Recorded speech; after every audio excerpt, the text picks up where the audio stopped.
Welcome into Outkick the Show. I am your fearless leader, Clay Travis. I hope all of you are having fantastic Tuesdays wherever you may be across this great country or this great land. We have got a lot to dive into, including breaking news. Rob Gronkowski potentially coming out of retirement, hanging up the 24/7 WWE belt, asking to be traded to the Tampa Bay Buccaneers. That explains why O.J. Howard would have been on the chopping block potentially. So we got a lot to dive into there, but we begin, as we have for the last month, with a coronavirus update. And things continue, despite the doom and gloom, despite the fear, despite the terror out there, everything continues to get better. Some stats for you. Italy, Spain, Germany, and England. Those are called European countries. They all hit the lowest number of new cases in April, all four countries. Things continue to get better in a big way in Europe. New York, the number of daily cases has dropped by half, and this is an absolutely incredible direction that we are all trending in. And the Corona Bros are all frustrated beyond belief because things are getting better. Stat for you out there from Massachusetts, which brings home my argument that I believe makes a lot of sense, which is we need to focus on getting people who can work back out there. Massachusetts broke down all the people who have died of the coronavirus, okay? 97.5% of the people who have died in Massachusetts had pre-existing health conditions, and the average age was 81 years old. That's a pretty crazy data point. Again, 97.5% with pre-existing health conditions, average age of 81.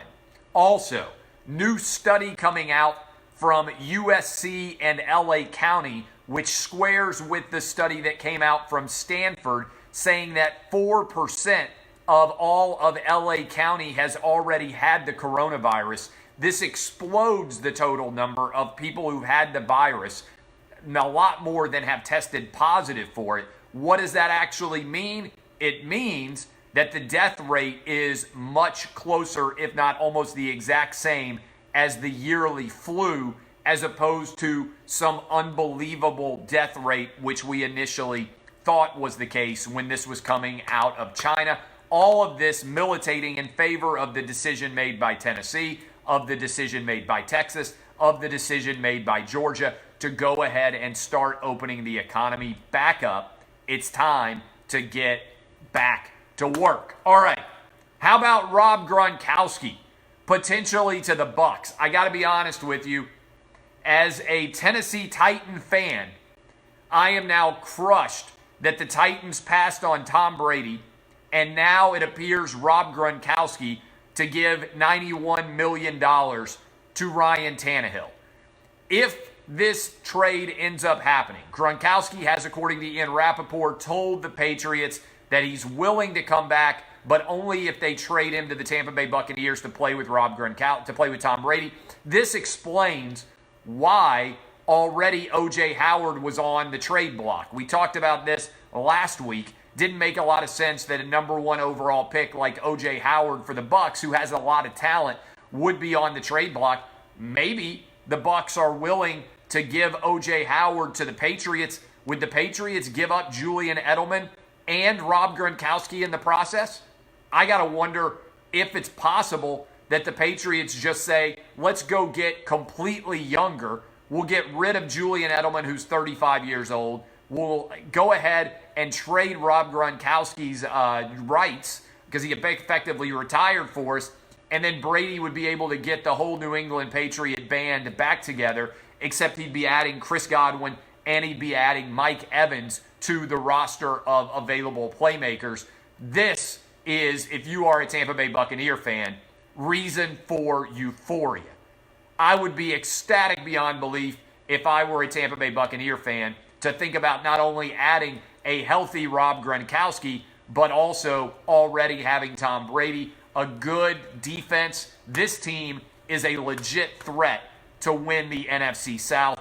Maybe the most exciting team in the entirety of the NFL. I've said this before. If you told me I could only pick one team other than the team that I root for, which is the Tennessee Titans, to actually watch in the NFL this year, I would go with the Tampa Bay Buccaneers. It's going to be a lot of fun to see what happens there. Lamar Jackson. Lamar Jackson's been tweeting back and forth with Donald Trump it got all the sports media triggered. Did you see that? After Lamar Jackson and Donald Trump were tweeting back and forth over the weekend, Donald Trump put a positive statement out about Lamar Jackson. Lamar Jackson tweeted him back, and the usual suspects in the sports media were triggered beyond belief. But Lamar Jackson is now the new face of Madden 21. He was asked whether or not he was concerned about a curse, and he said, hey, guess who was on the cover last year? Patrick Mahomes, guy won the Super Bowl. He said, I'll take that kind of curse any single day. Patrick Mahomes may well have broken the Madden cover curse. And now Lamar Jackson goes in the space of a year from the 24th highest ranked quarterback on Madden. And I know this because my kids are playing Madden every day, all day long. Your kids like this, if you have kids, my kids in the house are playing Madden every day, all day long. And now we have the 24th ranked quarterback to the cover art of the football game in the space of one season. Congrats to Lamar Jackson on the Madden cover. That is a big time situation. DeAndre Hopkins has come out and taken some shots back at Bill O'Brien. There was a report that Bill O'Brien said that Hopkins reminded him of Aaron Hernandez in the way that he was behaving off the field. DeAndre Hopkins, excited to be traded away to the Arizona Cardinals, said he had no relationship whatsoever with Bill O'Brien. Bill O'Brien has now traded away Jadeveon, and he has traded away DeAndre Hopkins, and he hasn't even gotten a single first-round pick for either.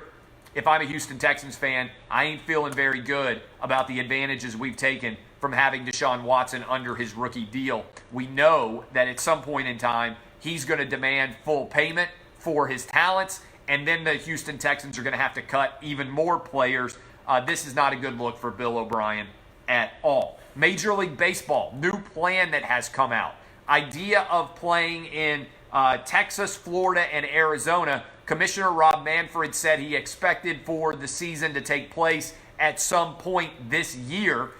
The idea about Texas, Florida, and Arizona would be playing in stadiums that have domes, so you didn't have to worry about rainouts. Theoretically, 10 teams in each location to begin the season. Again, Arizona, in Texas, and in Florida. In particular, they mentioned St. Petersburg, the Tampa Bay Rays Stadium. They mentioned the Arlington Stadium that houses the Houston team there. Sorry, the Dallas team, the Texas Rangers. My bad, Rangers fans. And then also potentially using the Astros field. And then playing in Arizona at the Diamondback Stadium. Minute Maid Park would be in a mix. So would the Marlins Dome. That's five different baseball stadiums that could theoretically be used to start the Major League Baseball season. Get it done, Rob Manfred. I'm not a huge baseball guy. You guys know this. But I would like to see everybody having baseball to watch again. Also, Draymond Green, in the wake of The Last Dance, the documentary starring Michael Jordan and the 1990 Chicago Bulls, Draymond Green said, while it stunk to know that that was the final year of Phil Jackson, Scottie Pippen, and Michael Jordan, at least they knew. He contrasted that with the final year of potentially the Warrior dynasty involving Kevin Durant, and said that Durant saying nothing at all put all of his teammates in an awkward spot as they tried to determine what exactly to say every time they were asked about Kevin Durant's future with the team. Credit to Draymond. I thought it was an interesting comment that he made. We talked about it on the radio program this morning, and I can certainly see the analogy there. Although I think, to be fair to Kevin Durant, if Durant had come out and said, "Oh, I'm out of here," I think it would have created more speculation than there already was, because then everybody would have been talking about where Kevin Durant was going to go even more than they already were. So I don't understand exactly why that would have made things better from Draymond Green's perspective. Also, the XFL has filed for bankruptcy, and Oliver Luck, Andrew Luck's dad, who supposedly had a $20 million contract to be the commissioner of the XFL, has now filed a lawsuit against Vince McMahon and the XFL over the way that has ended in that inauspicious manner after so much excitement for the bringing back of the XFL. So all of that is in play. Finally, when you actually break down, I think, the scenario in general, this is intriguing to think forward about Kim Jong-un in the middle of the Last Dance documentary is in incredible, evidently, dire straits over his health. Before his man, Dennis Rodman, is even the focal point of the documentary, all of a sudden, we have to deal with Kim Jong-un on death's doorstep. The guy is only 36 years old. This kind of came out of nowhere. And I don't know exactly what the full story is with Kim Jong-un, but I can't imagine that he's going to disappear. Remember, if you didn't know this, Kim Jong-un is a huge Chicago Bulls fan from back in the 90s. Obsessive Michael Jordan guy. Remember, Dennis Rodman was over there. He is a huge fan of the 90s era Bulls. I can't imagine that he is going to be tapping out before he gets to see how this documentary finishes, particularly not before he gets to see his boy Dennis as the focal point. All right, I love all of you. My name is Clay Travis. DBAP unless you need to SBAP. We got Lock It In videos coming back this week for the draft. I can't wait until Thursday to figure out how all of that is going to go. My name is Clay Travis. This has been Outkick the Show.